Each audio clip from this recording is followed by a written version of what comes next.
जय हिंद दोस्तों, वंदे मातरम, भारत माता की जय। मैं आपका यादव, आप देख रहे हैं एन इंडियन अपडेट।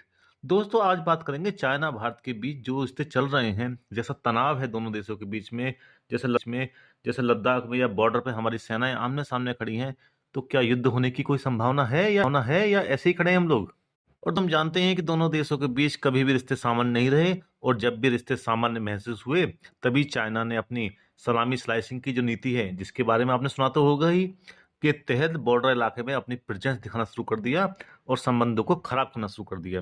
दोस्तों, यह ड्रामा अक्सर तब होता था जब कोई भारतीय डेलीगेशन चाइना जाता था, चाइनीज डेलीगेशन भारत आता था, या भारत विश्व मंच पे, यूएनओ में, डब्ल्यूटीओ में, या कहीं भी अपनी कोई आवाज उठाता था और चाइना को वो पसंद नहीं होती थी, या चाइना किसी मुद्दे पर अंतर्राष्ट्रीय मंच पर भारत से समर्थन की अपेक्षा करता था, तो वह भारत को मजबूर करने के लिए हमारे बॉर्डर पर अक्सर करता रहता था और सलामी स्लाइसिंग का पूरी तरह से फॉलो करता था। और दोस्तों, हमारी हालत ये थी कि 1962 की हार के बाद चाइना के सामने देश का मोड़ इतना गिरा हुआ था और पश्चिमी मोर्चे पर पाकिस्तान नाम का एक और सिरदर्द था, जिसके चलते हम लंबे समय तक दुश्मन को यानी कि चाइना को इग्नोर ही करते रहे, और यह देश की पॉलिसी ही बन गई। और सच कहें कि लंबे समय तक हम दुश्मन को यानी कि चाइना को झेलते ही रहे, और उसने हमें टेकन फॉर ग्रांटेड लेना शुरू कर दिया। और यहाँ तक तो ठीक था, उसने हमें हमारे ही बॉर्डर को डेवलप करने से रोक दिया, इंफ्रास्ट्रक्चर को मजबूत करने से रोक दिया, इवन हमें अपने ही इलाके में सड़क बनाने से भी रोक दिया, और हम उसके दबाव में आ ही गए। दोस्तों, इसका रिजल्ट ये आया कि बॉर्डर पे हम रोड जैसी आधारभूत चीजें भी नहीं बना सके। और इस सब की पुष्टि पूरी तरह से तब हुई, ऑफिशियल रूप से तब हुई, जब सन 2012 में संसद में तत्कालीन रक्षा मंत्री ने बदले हुए शब्दों में अपने बॉर्डर को डेवलप न करने की नीति का सपोर्ट किया था। इससे बड़ा अपमान क्या हो सकता है एक संप्रभु देश का, जो न सिर्फ अपने आप को संप्रभु बोलता है, बल्कि सबसे बड़ा लोकतंत्र, एक बड़ी सैन्य शक्ति, समृद्ध इतिहास, 5,000 साल वाली जीवंत सभ्यता होना भी क्लेम करता है। उसको कोई प्रेशर में ला रहा है, और वो प्रेशर में आ भी रहा है, और अपने ही इलाके में रोड तक नहीं बना पा रहा है। इससे बड़ा अपमान देश का क्या हो सकता था? ऐसा नहीं था दोस्तों कि देश को ऐसा महसूस नहीं हो रहा था या देश इससे बाहर नहीं निकलना चाहता था। देश चाहता था इससे बाहर निकलना, देश को महसूस भी हो रहा था कि वो प्रेशर में है।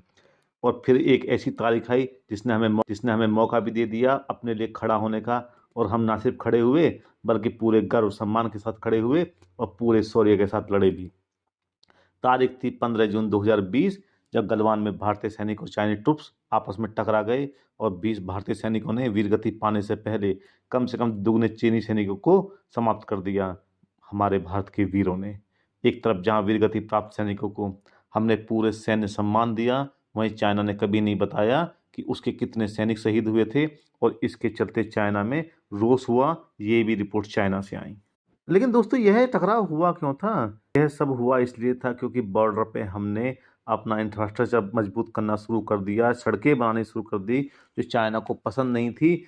और सबसे अच्छी बात यह रही कि इतने सब के बावजूद भी भारत सरकार दबाव में नहीं आई, और हमारे प्रोजेक्ट ऐसे ही चलते रहे, और या कहें और भी तेजी से चले, और चाइना की सलामी स्लाइसिंग की पॉलिसी भी काफ़ी हद तक कंट्रोल में आई।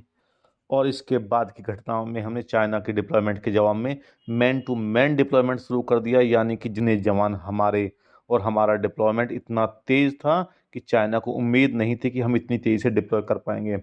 और इसके बाद पिछले 4 वर्षों से हालात वहीं के वहीं बने हुए हैं। सेनाएं आमने सामने खड़ी हुई हैं। कई दौर की बातचीत भी हो चुकी है, लेकिन उसके बावजूद दोनों ही देश पूरी तरह से पीछे नहीं हटे हैं, और एक तरह का डेडलॉक बन गया है। लेकिन दोस्तों, क्या यह डेडलॉक कभी खत्म होगा? ये कब तक चलेगा? और क्या दोनों देश फुल फ्लेज वॉर में जाने की हालत में हैं, या वॉर होने की कोई चांस भी है? यदि मैं इसका जवाब दूं तो डेडलॉक कब तक चलेगा, इसका जवाब है पता नहीं डेडलॉक कब तक चलेगा। और रही बात फुल फ्लेज वॉर की, तो इसके बारे में एक शब्द में जवाब है हाँ। दोनों ही देश के बीच में एक प्रॉपर लड़ाई फुल फ्लेज होने की पूरी संभावना है, या ये कहें कि अवश्यंभावी है, और आने वाले 5-7 वर्षों में दोनों देश वॉर में जाने वाले हैं, या पूरी संभावना है।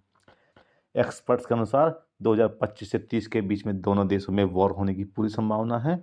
लेकिन दोस्तों, इस मामले में गलवान में भारत को टेकन फॉर ग्रांटेड लेकर चाइना एक गलत चाल पहले ही चल चुका है, और भारत को क्षेत्र में अपनी प्रेजेंस बढ़ाने, युद्ध की तैयारी करने और इंफ्रास्ट्रक्चर को डेवलप करने का समय और मौका दोनों दे चुका है। और भारत ने भी मौके का फायदा उठाने में कमी नहीं छोड़ी है। वहीं चाइना अभी ताइवान में उलझा हुआ है, तो हो सकता है कुछ समय और मिले हमें, या सुनजी के नियमों के चलते चाइना इसी समय भारत से उलझे जब हम सोच रहे हैं कि चाइना ताइवान में फंसा हुआ है। इसलिए हमें तो तैयार रहना ही होगा। कभी भी युद्ध हो, पहले ताइवान से हो, पहले हमसे हो, युद्ध तो होना ही है। युद्ध तो अविसंभावी ही है, वो तो होगा ही होगा। और जिस तरह से हमने पिछले कुछ वर्षों में उन चीज़ों के निर्माण पे जोर दिया है, मेक इन इंडिया पे जोर दिया है, जिन चीज़ों को हम चाइना से आयात करते थे, तो एक तरह से हम जाने अनजाने इकोनॉमिक वॉर में जा रहे हैं। हमें जो भी फायदा हो रहा है वो चाइना के नुकसान के दम पर ही हो रहा है। तो यह भी युद्ध की तरफ हमारा बढ़ता हुआ एक कदम है, जिसे हम जाने अनजाने हमने उठा ही लिया है। वहीं चाइना भी अपनी तैयारियों में कोई कमी नहीं छोड़ रहा है। अभी उसने अपने डिफेंस बजट में 7.2% की वृद्धि की है। और इम्पोर्टेंट बात यह है कि चाइना का डिफेंस बजट हमसे लगभग 3 गुना है। और समय के साथ चाइना अपने फायदे के हिसाब से अपनी पॉलिसीज चेंज करता रहता है। और अपनी मजबूरी में अपनाई गई ताइवान के ऊपर पॉलिसी, जिसमें वह कहता था कि चाइना ताइवान के मुद्दे का समाधान शांतिपूर्ण तरीके से करेगा, उससे भी पीछे हट रहा है। और अब वह सैन्य थ्रेट दिखाने में भी हिचकिचा नहीं रहा है। मतलब किसी भी तरह से अपने हितों के लिए चाइना की खड़े होने वाली पुरानी नीति पे चाइना लगातार चल रहा है। लेकिन दोस्तों बात वहीं की वहीं है। हो सकता है ताइवान का मसला आई वॉश हो, कहीं पे निगाहें कहीं पे निशाना। मतलब कि ताइवान से उलझता उलझता दिखाई देता देता वह लद्दाख की तरफ चला आए, तो हमें तो अलर्ट रहना ही पड़ेगा। इस संदर्भ में दोस्तों इंटरनेशनल पॉलिटिकल रिस्क एनालिस्ट के अध्यक्ष समीर टाटा बताते हैं कि 2025 से 30 के बीच में दोनों देशों के बीच में युद्ध होने की पूरी संभावना है। और इसका बहुत बड़ा कारण है सिंजियांग, जिसे कंट्रोल करने के लिए चाइना को पूर्वी लद्दाख पर कब्जा करने की जरूरत है, और जिसकी वह पूरी कोशिश करेगा भी आने वाले समय में। और इससे भी बड़ी बात है चीन की ऊर्जा सुरक्षा, जिसमें ईरान के तेल और गैस क्षेत्रों को काशगर से जोड़ने वाली भूमि आधारित पाइपलाइन है, जो CPEC के बीच से पाकिस्तान से गुजरती है, को संभालने के लिए भी चाइना वॉर में जा सकता है। पूर्वी लद्दाख को काराकोरम चाइना की सीपैक की दीर्घकालीन प्लानिंग का हिस्सा है। और यदि कभी भी चाइना को लगा कि भारत उसे सीपैक या तिब्बत में सीरियसली कट ऑफ करने की हालत में है, तो वह वॉर में जरूर जाएगा। यानी कि युद्ध तो अविसंभावी है ही। और दोस्तों ये भी सच है कि जिस तरह से आज का भारत फैसले ले रहा है, डोकलाम में करता है, गलवान में लड़ता है, इकोनॉमिक वॉर का हिस्सा बन जाता है, प्रेशर मान नहीं रहा है, इंफ्रास्ट्रक्चर बढ़ा रहा है, सेना को मजबूत कर रहा है, तो वो दिन भी आएगा जब चाइना हमें टेकन फॉर ग्रांटेड की जगह सीरियस थ्रेट मानेगा। और जब चाइना सीरियस थ्रेट मानेगा तो युद्ध तो होना ही है, जो पहले ही अवश्यंभावी है। अब समय बताएगा पहले ताइवान या भारत, लेकिन युद्ध तो अवश्यंभावी है। युद्ध में तो हमें जाना ही पड़ेगा। खैर दोस्तों, यदि आपको विश्लेषण पसंद आया तो आप वीडियो को लाइक और चैनल को सब्सक्राइब जरूर करें और नोटिफिकेशन वाली घंटी जरूर दबाएं। जय हिंद दोस्तों, वंदे मातरम।